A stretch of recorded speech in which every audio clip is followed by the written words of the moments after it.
Good morning friends, welcome back again. In previous video we have learned about the past perfect tense, but today our topic is the most important topic, perfect future tense.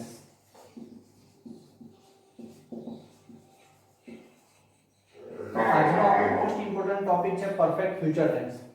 પણ મિત્રો જો આપણે વાત કરીએ તો આપણે જે પ્રકારે ટેન્સીસ શીખી ગયા છે અત્યાર સુધી કે ભાઈ આપણે ત્રણ સિમ્પલ ટેન્સ શીખી ગયા, એવી રીતે ત્રણ કન્ટિન્યુઅસ ટેન્સ શીખી ગયા, અને એ જ રીતે મિત્રો આપણે બે perfect tense, present perfect tense અને પાસ્ટ પરફેક્ટ ટેન્સ શીખી ગયા. પણ મિત્રો જો હું તમને પ્રીવિયસ વિડિયોની અંદર જે આપણે ચાલી ગયું એમાં થોડુંક રિમાઇન્ડ કરાવું તો જ્યારે આપણે સિમ્પલ ફ્યુચર ટેન્સ ભણેલા એ સમયે મિત્રો એની સાથે સાથે મેં એ સમયમાં જે સિમ્પલ મોડલ ઓક્ઝિલરીઝ હતી એની પણ વાત કરી હતી, અને એ સમય પણ મેં કહ્યું હતું કે મોડલ ઓક્ઝિલરીઝ ટુ ટાઈપની છે, કે એક છે સિમ્પલ અને બીજી છે પરફેક્ટ. તો મિત્રો આજે સિમ્પલ ફ્યુચર ટેન્સની સાથે સાથે આપણે લોકોએ પરફેક્ટ મોડલ ઓક્ઝિલરીઝ પણ જોવાની છે. Perfect models. તો મિત્રો સિમ્પલ ફ્યુચર ટેન્સ ની તો આપણે વાત કરવાના જ છે, પણ સાથે સાથે પરફેક્ટ મોડલ ઓક્ઝિલરીઝ નો યુઝ કેવી રીતે થાય છે અને એનો વાક્ય પ્રયોગ કેવી રીતે છે એ પણ જોવાનું છે. કારણ કે જે રીતે મેં તમને સિમ્પલ ફ્યુચર ટેન્સમાં સમજાવ્યું કે સિમ્પલ ફ્યુચર ટેન્સ અને સિમ્પલ મોડલ ઓક્ઝિલરીઝ બંનેના ફોર્મેશન મોટે ભાગે સેમ જ હોય છે. એવી રીતે પણ અહીંયા પણ કંઈક એવું જ છે કે જ્યારે તમે પરફેક્ટ ફ્યુચર ટેન્સ અને પરફેક્ટ મોડલ ઓક્ઝિલરીઝ ના પણ સેન્ટેન્સ ઇન ધ સેન્સ કે સેમ કાઇન્ડ ઓફ સેન્ટેન્સ હોય છે અને ઇવન એના ફોર્મેશન પણ સેમ હોય છે, બરાબર. ખાલી જસ્ટ આપણે ચેન્જીસ ફ્યુચર અને મોડલ્સનો અલગ અલગ કરવાનો છે. પણ આજે હું તમારી સામે પહેલો પ્રકાશ પાડવા જઈ રહ્યો છું કે ભાઈ પરફેક્ટ ફ્યુચર ટેન્સનો યુઝ ક્યારે થઈ શકે. તો આપણે જો યુઝની વાત કરીએ તો it is used to talk about an action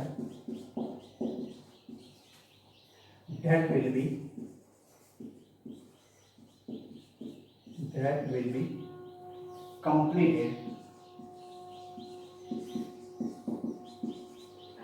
by a certain future time. તો મિત્રો આગળ કહ્યું છે કે it is used to talk about an action that will be completed by certain future time. કે કોઈ એવી એક્શન છે જે ભવિષ્યમાં કોઈ ચોક્કસ સમયે પૂરી થઈ ગઈ હશે. ઇન ધ સેન્સ આપણે જો ત્રણેય ટેન્સની કમ્પેરિઝન કરીએ છીએ પરફેક્ટ ટેન્સની, તો આપણે પ્રેઝન્ટ પરફેક્ટ ટેન્સ શીખી ગયા, તો એમાં એવું કહેવા માંગતા હતા કે કોઈ એક્શન પૂરી થઈ ગઈ છે અને એની અસર વર્તાઈ રહી છે. મીન્સ કે એનો રિઝલ્ટ, એનો જે કોઈ સંબંધ છે એ પ્રેઝન્ટમાં અવેલેબલ છે, મીન્સ કે એની અસર વર્તાઈ રહી છે. સેમ કન્ડિશન જ્યારે આપણે પાસ્ટ પરફેક્ટ ટેન્સ ભણીએ તો એમાં પણ મિત્રો કંઈક આ જ રીતનું હતું કે એમાં પણ આ જ વસ્તુ સમજાવવામાં આવેલી કે કોઈ એક્શન છે જે સર્ટેન ટાઈમ ઇન પાસ્ટમાં કમ્પ્લીટ થઈ ગઈ છે તેને દર્શાવી રહેલા હતા. અને એ જ રીતે મિત્રો જો આપણે ફ્યુચર ટેન્સની વાત કરીએ તો ફ્યુચર ટેન્સ પણ એ જ વસ્તુ કહે છે કે ભાઈ ભવિષ્યની અંદર કોઈ એક્શન કોઈ સમયે કમ્પ્લીટ થઈ ગઈ હશે તે દર્શાવે છે. તો ઇન ધ સેન્સ મિત્રો જો આપણે એને વધારે સેન્ટેન્સ થ્રુ સમજી શકીશું કે ભાઈ સેન્ટેન્સ કેવી રીતે આમાં ક્રિએટ થતા હોય છે. કે અત્યારે હું સેન્ટેન્સ આપું છું કે રસિક સર will have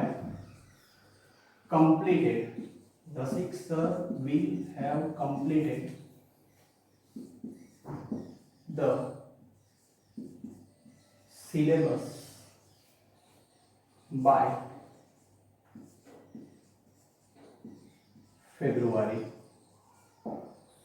કે ભાઈ ફેબ્રુઆરી મહિના સુધી રસિક સરે કોર્સ કમ્પ્લીટ કરી દીધો હશે. મીન્સ કે ઇન ધ સેન્સ કે આપણે એવું કહી શકીએ કે રસિક સરે ફેબ્રુઆરી મહિના સુધી સિલેબસ કમ્પ્લીટ કરી દીધો હશે. મીન્સ કે ફેબ્રુઆરીમાં જે કોઈ સિલેબસ હશે એ કમ્પ્લીટ થઈ ગયો હશે. તો મીન્સ કે આ એક એવી એક્શનની વાત કરવામાં આવી છે જે ફેબ્રુઆરી મહિનામાં કમ્પ્લીટ થઈ ગઈ હશે. એવી રીતે મિત્રો જો આપણે બીજા કોઈ સેન્ટેન્સની વાત કરીએ કે we shall have reached Manali by tomorrow.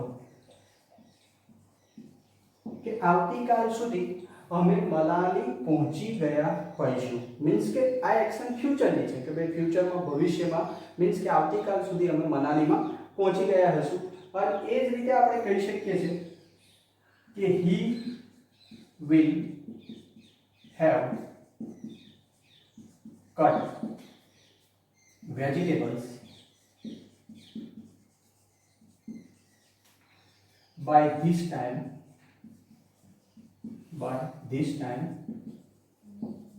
tomorrow. This time tomorrow. કે આવતીકાલે આ સમય તે વેજીટેબલ કપાઈ ગયા હશે. ઇન ધ સેન્સ મીન્સ કે આ સમય આવતીકાલે એણે વેજીટેબલ્સ મીન્સ કે જે કોઈ શાકભાજી હશે એને કાપી લીધા હશે. કે તો સેમ કન્ડિશન આપણે કહી શકીએ કે આ ત્રણેય વાક્યો એ પરફેક્ટ ફ્યુચર ટેન્સના છે. મીન્સ કે આ મોટે ભાગની જે કંઈ એક્શન છે એ ચોક્કસ સમયે ફ્યુચરમાં પૂરી થઈ ગઈ હશે તે દર્શાવે છે. તો એમાં મોટે ભાગે મિત્રો તમે આગળ ધ્યાન આપો કે આ ટાઈપના શબ્દો કે જે આપણે અન્ય શબ્દોમાં કહી શકીએ કે મોટે ભાગે ફ્યુચર પરફેક્ટ ટેન્સમાં યાદ રાખજો મિત્રો કે બાય પછી કમિંગ, નેક્સ્ટ, એ જ રીતે આપણે કહી શકીએ ફોલોઈંગ વગેરે જેવા શબ્દોનો ઉપયોગ થતો છે. વગેરે જેવા શબ્દો. તો આ એક ફ્યુચર ટેન્સની ઓળખ પણ છે મિત્રો. આપણે એવું પણ કહી શકીએ કે આ એક ભવિષ્યકાળની ઓળખ પણ છે કે જે આપણને બતાવી રહી છે કે આ ટાઈપના શબ્દો કે જે ભવિષ્યની અંદર કોઈ ક્રિયા પૂરી થઈ ગઈ હશે તે દર્શાવે છે. તો આ રીતે તો મિત્રો જો આના ફોર્મેશનની આપણે આગળ જતો વાત કરીએ તો કે ભાઈ આનું ફોર્મેશન કેવું તૈયાર થશે. તો જો ફોર્મેશનની વાત કરું તો ફોર્મેશન તો મિત્રો આ ફોર્મેશનની અંદર રસિક, સર, વી અને હી એ આપણો સબ્જેક્ટ છે. એવી જ રીતે ફ્યુચર સૂચવતા શબ્દો will, shall, will in the sense કે ભાઈ એ આપણા ફ્યુચર બતાવે છે. Shall, will. ત્યાર પછી મિત્રો એ જ રીતે અહીં આગળ હેવ મીન્સ કે ત્યાર પછી આવે છે હેવ. મિત્રો અહીં ખાસ ધ્યાન રાખજો કે અહીં આગળ જો હું વાત કરવા જાઉં તો અહીં જે હેવની વાત કરવામાં આવી છે. મેં ઘણી બધી વખત વિદ્યાર્થીઓને આ ટાઈપની ભૂલો કરતા જોયા છે કે સપોઝ જ્યારે કરતા હી હોય છે કે ત્રીજો પુરુષ એક વચન બરાબર, ત્યારે ઘણા બધા વિદ્યાર્થીઓ અહીં આગળ હેવની જગ્યાએ હેઝનો ઉપયોગ કરે છે. પણ મિત્રો એ સેન્ટેન્સ રોંગ થઈ જશે. તમારે કમ્પલસરી અહીં આગળ એક જ વસ્તુ વાપરવાની છે તે છે હેવ. પછી એ વાક્યમાં ગમે તે કરતા હોય મીન ધ સેન્સ સબ્જેક્ટ ગમે તે હોય પણ તમારે મિત્રો અહીં આગળ શેનો યુઝ કરવાનો છે હેવનો. તો આ મિત્રો આ વસ્તુનું ધ્યાન રાખજો. અહીં ઘણી બધી જગ્યાએ આ ટાઈપની ફિલિંગ ધ બ્લેન્ક્સ પણ પૂછાય છે. આ ટાઈપની રેક્ટિફાઈ એરર પણ હોય છે કે જેમાં આ ટાઈપની ભૂલો આપેલી હોય છે. તો એ સમયે મિત્રો ખાસ ધ્યાન આપજો. ત્યાર પછી ક્રિયાપદનું ભૂતપૂર્વ મીન્સ કે પાસ્ટ પાર્ટિસિપલ જેને આપણે કહીએ છીએ V3. ત્યાર પછી હું અહીં આગળ કહું છું ઓબ્જેક્ટ અને એ જ રીતે મિત્રો આગળ વાત કરીએ તો અધર વર્ડ્સ. તો આ થયું મિત્રો ફ્યુચર પરફેક્ટ ટેન્સનું ફોર્મેશન. ખાસ ધ્યાન રાખજો સબ્જેક્ટ, ત્યાર પછી છે શેલ, વિલ, ત્યાર પછી છે હેવ, V3, ઓબ્જેક્ટ અને અધર વર્ડ્સ મીન્સ કે આ ફોર્મેશન. એ જ રીતે મિત્રો જો આપણે નેગેટિવ સેન્ટેન્સની વાત કરીએ તો હું અહીંયા મિત્રો નેગેટિવ સેન્ટેન્સની વાત કરવા જઈ રહ્યો છું.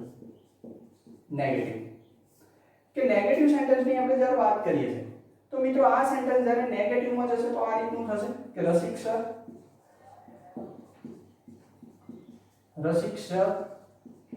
will not have. એક મિત્રો અહીંયા ભૂલ થવાની શક્યતા વધી રહી છે. ઘણા બધા will have not કરી દે છે. તો મિત્રો આ જગ્યાએ ખાસ ધ્યાન રાખજો કે રસિક sir will not have completed the syllabus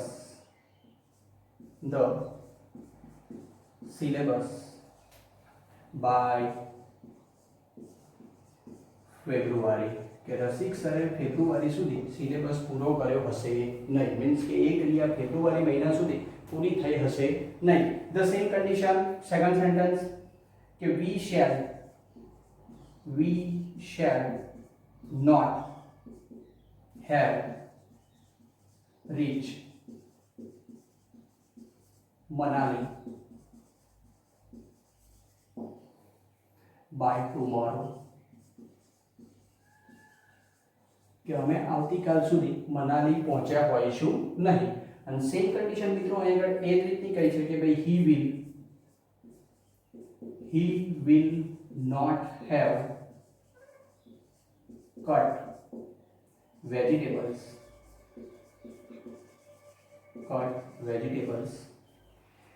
by this time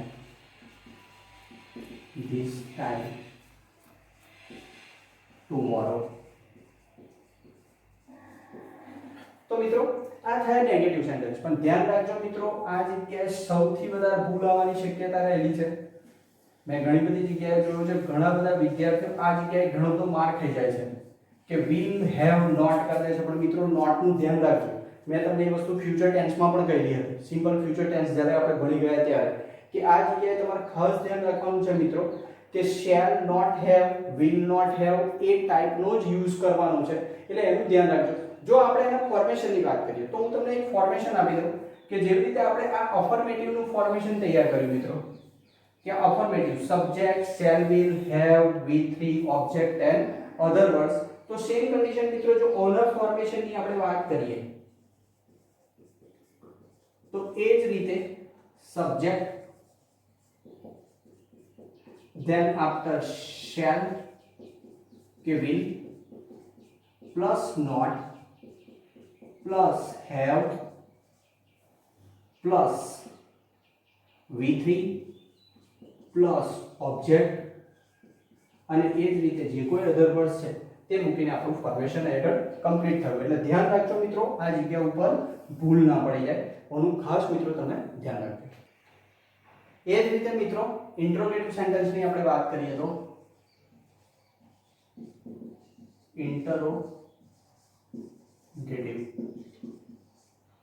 તો ઇન્ટરોગેટિવમાં સેમ કન્ડિશન મિત્રો કે જે સેન્ટેન્સ આપણે જોઈ ગયા કે will Rasik sir have completed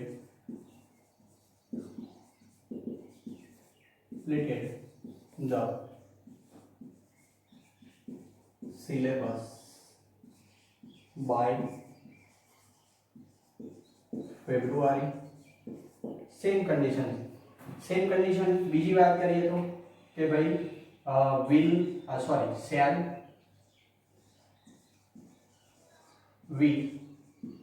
shall we have reached Manali by tomorrow.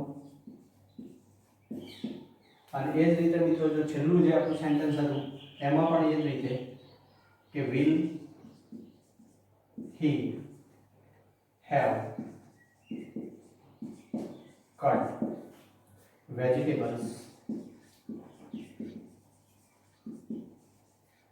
by this time tomorrow અને પાછળ ક્વેશ્ચન માર્ક. તો સેમ કન્ડિશન મિત્રો જેવી રીતે આપણે આગળ જોઈ ગયા એ રીતે કે શેલ, વિલ કે કોઈ પણ આપણે બધા જાણીએ છીએ જેટલા આપણે ટુ બી છે કે જે સહાયકારક ક્રિયાપદો છે એ બધાને આપણે આગળ જ લાવવાના હોય છે અને એ રીતે પ્રશ્ન જનરેટ થઈ જતો હોય છે. તો એના જો ફોર્મેશનની વાત કરીએ મિત્રો તો ફોર્મેશન આ રીતે, તો સૌથી પહેલા શેલ કે વિલ, એ જ રીતે મિત્રો સબ્જેક્ટ, એ જ રીતે મિત્રો have પ્લસ V3 અને પ્લસ ઓબ્જેક્ટ અને જે કોઈ સેન્ટેન્સમાં આવતા અધર વર્ડ્સ છે તે મૂકીને પાછળ ક્વેશ્ચન માર્ક. અને એ જ રીતે જો WH ક્વેશ્ચનની વાત કરીએ તો સૌથી પહેલા WH ક્વેશ્ચન, ત્યાર પછી shall we, then after subject, then after have plus V3 object plus other word મૂકી અને રેડી થઈ ગયું. ઇન ધ સેન્સ કે મિત્રો આ રીતે ખાસ ધ્યાન રાખજો, કારણ કે તમને મેં કહ્યું એમ તમારા ફ્રેન્ડ ક્વેશ્ચન એ MCQ ટાઈપમાં આવે છે કે એ ટાઈપનું, તો ત્યારે મિત્રો તમારે આની ખાસ જરૂર પડશે. મીન્સ કે આ ટાઈપના ફોર્મેશન, ખાસ કરીને જે WH ક્વેશ્ચન ફોર્મેશન છે એને સમજવું જરૂરી છે. ઇન ધ સેન્સ આપણો એક જ પ્રશ્ન હોય છે કે ભાઈ વાક્ય જે ટેન્સને ફોલોઅપ કરતું હોય એ જ ટેન્સ રિલેટેડ તમારો પ્રશ્ન જનરેટ થવો જરૂરી છે. પણ તમને એક્ઝેક્ટ ફોર્મેશન ખબર હશે તો જ તમે આ ફોર્મેશનને એપ્લાય કરી શકશો અને સમજી શકશો એક્ચ્યુઅલ કેવી રીતે આ ફોર્મેશન એપ્લાય થતું હોય છે. હવે મિત્રો છેલ્લો ટોપિક પરફેક્ટ મોડલ્સ. બરાબર, મેં એને તૈયાર જ કરી દીધું છે આખું કે જેથી હું તમને ઇઝીલી અને ઝડપી સમજાવી શકું. કે અહીં આગળ વાત કરીએ તો સૌથી પહેલા કેન કે કુડ હેવ, કે કરી શક્યો હોત, કરી શકાયું હોત. First sentence, Sunita could have pass the exam, કે સુનીતા એક્ઝામ પાસ કરી શકી હોત. In the sense past. યાદ રાખજો સેમ કન્ડિશન, આ જગ્યા ઉપર અત્યાર સુધી આપણે ફ્યુચર જોતા હતા. બરાબર, શેલ કે વિલ, પણ આમાં પણ same formation, same kind of word કે Amit could have cook many food item, કે અમિત ઘણી બધી ફૂડ આઇટમ બનાવી શકતો હતો. ઇન ધ સેન્સ કે કોઈ ક્રિયા થઈ શકતી હતી કે થઈ શકે છે એ વસ્તુને દર્શાવવા માટે તમે આ પરફેક્ટ મોડલ ઓક્ઝિલરીઝનો યુઝ કરો છો. મેં તમને આગળ મોડલ ઓક્ઝિલરીઝના યુઝ વિશે સમજાવ્યું હતું જ્યારે સિમ્પલ ફ્યુચર ટેન્સમાં આપણે જોઈએ.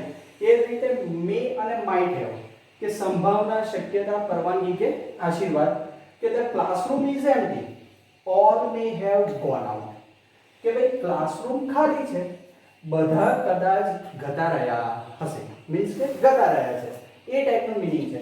Same condition, Ruhila might have read 2 books, રૂહિલાએ કદાચ 2 બુક વાંચી હશે. એ રીતનું સેમ આગળ મિત્રો, પણ તમે મોટે ભાગે જુઓ same type of format, same type of V3, કંઈ પણ ચેન્જીસ આવતો નથી. એ જ રીતે મિત્રો આપણે જો મસ્ટ હેવ ની વાત કરીએ કે હોવું જોઈએ કોઈ પણ વસ્તુ, કે suppose she must have gone to school, કે they must have attend the party, તેમણે સ્કૂલ જવું જ જોઈએ. They must have attended the party, તેમણે પાર્ટી અટેન્ડ કરવી જોઈતી હતી. ઇન ધ સેન્સ કે આ બંને કે ભાઈ જ્યારે પરફેક્ટ મોડલ ઓક્ઝિલરીઝ કોઈ વસ્તુ થવી જોઈતી હતી, કોઈ વસ્તુ કરી શકતું હતું, આ ટાઈપની સેમ વસ્તુ અહીં સૂચવવામાં આવી છે. એ જ રીતે શુડ હેવ ની વાત કરીએ મિત્રો, તો કોઈ કાર્ય પૂરું થવું જોઈતું હતું. In the sense we should have done the work. બરાબર, કે ભાઈ આપણે કામ પૂરું કરવું જોઈએ. ઇન ધ સેન્સ કે તમે જ્યારે કોઈ પણ વસ્તુ, મેં તમને કહ્યું કે જ્યારે સિમ્પલ ચલાવી ત્યારે કે ભાઈ શુડ, મસ્ટ, મે, માઇટ એના પરફેક્ટ યુઝર્સ શું હતા, પણ જ્યારે કોઈ વસ્તુ તમે કરી શકતા હતા કે કરી ચૂક્યા હોત તો એવી બધી વસ્તુઓ દર્શાવવા માટે મિત્રો તમારે આ ટાઈપની મોડલ ઓક્ઝિલરીઝના સેન્ટેન્સનો ઉપયોગ કરવો પડતો હોય છે. એ જ રીતે મિત્રો છેક છેલ્લે આ સૌથી મહત્વનો પોઈન્ટ છે, વુડ હેવ, કંઈક થઈ શકતું હતું. ખાસ ધ્યાન રાખજો, કંઈક થઈ શકતું હતું. તો કે if I had a time I could have stopped the payment, જો મારી પાસે સમય હોત તો હું પેમેન્ટ સ્ટોપ કરી દોત. મીન્સ કે કરી શક્યો હોત. આ વસ્તુ ખાસ ધ્યાન રાખજો કે કંઈક હું કરી શકતો હોઈશ. બીજી વસ્તુ મિત્રો કે અહીં આગળ ઇફ વાળી કન્ડિશન છે. તમારે બે સેન્ટેન્સ ભણવાના આવશે આગળ જતા, ઇફ અને અનલેસ વાળા. ઇફ અને અનલેસ જે તમારા લોકોને ભણવામાં આવશે અને એમાં પણ તમને આપ્યું હશે કન્ડિશન ઇન પાસ્ટ. ખાસ ધ્યાન રાખજો, એનું બીજું નામ આપણે એવું કહી શકીએ કન્ડિશન ઇન પાસ્ટ. મીન્સ કે ભૂતકાળની શરત. તમારે આ ટાઈપનું એક લેંગ્વેજ ફંક્શન પણ ભણવાનું આવશે કે ભાઈ કન્ડિશન ઇન પાસ્ટ, તો એમાં તમારે આ બે ખાસ ઇફ અને અનલેસ વાળા વાક્યોનો ઉપયોગ આવે છે. તો અહીં આગળ એક ટાઈપનું મેં સેન્ટેન્સ મૂક્યું છે કે if I had a time, in the sense કે અહીં આગળ જે સેન્ટેન્સ છે તે પૂર્ણ ભૂતકાળનું છે. મિત્રો ધ્યાન રાખજો, કે જ્યારે if થી શરૂ થતું કોઈ વાક્ય પૂર્ણ ભૂતકાળનું આવે ત્યારે તમારે મોટે ભાગનું પાછળ would have વાળું જ વાક્ય એપ્લાય થાય. એટલે મિત્રો આગળ આ વસ્તુ અમુક ધ્યાન રાખજો કે જ્યારે if વાળું સેન્ટેન્સ પૂર્ણ ભૂતકાળમાં હોય તો પાછળનું સેન્ટેન્સ આપણે પૂર્ણ મોડલ ઓક્ઝિલરીઝ નું કહી શકીએ છીએ. તો જો આના ફોર્મેશનની વાત કરીએ તો જે રીતે આપણે ફ્યુચરમાં જોઈ ગયા એ જ રીતે જો આના ફોર્મેશનની વાત કરીએ તો મિત્રો ધ્યાન આપજો subject, then after modal verb, then after have plus V3 અને plus object. તો મિત્રો આ ખાસ ધ્યાન રાખજો મોડલ ઓક્ઝિલરીઝ ની સેમ કન્ડિશન અને આ જે કોઈ વાક્ય છે એને નેગેટિવ બનાવવા હોય તો જે રીતે સેમ ફ્યુચર ફોર્મેશન હતું એ જ ફ્યુચર ફોર્મેશનને તમે દરેક જગ્યાએ એપ્લાય કરી શકો છો અને પ્રશ્ન વાક્ય પણ બનાવવા હોય તો બને છે. તમારે સેમ જે પરફેક્ટ ફ્યુચર ટેન્સનું ફોર્મેશન હતું પ્રશ્નનું ઇન ધ સેન્સ કે ઇન્ટ્રોગેટિવ ફોર્મેશન એ જ રીતે મિત્રો તમે આને પણ ચેન્જ કરી શકો છો. હવે આગળની વિડિયોની વાત કરીએ તો નેક્સ્ટ વિડિયોની અંદર મિત્રો હું ખાસ કરીને ટેક્સ્ચ્યુઅલ વર્ક મૂકવા જઈ રહ્યો છું કે ટેક્સ્ટનો પહેલો લેસન ગુજરાતી મીડિયમ માટે અરુણિમા સિન્હા ઉપર છે જે તમને ખૂબ મજા આવશે. એટલે નેક્સ્ટ વિડિયોની અંદર મિત્રો આપણે ટેક્સ્ટનો ફર્સ્ટ યુનિટ અરુણિમા સિન્હા વિશે આપણે ભણીશું. Thank you very much.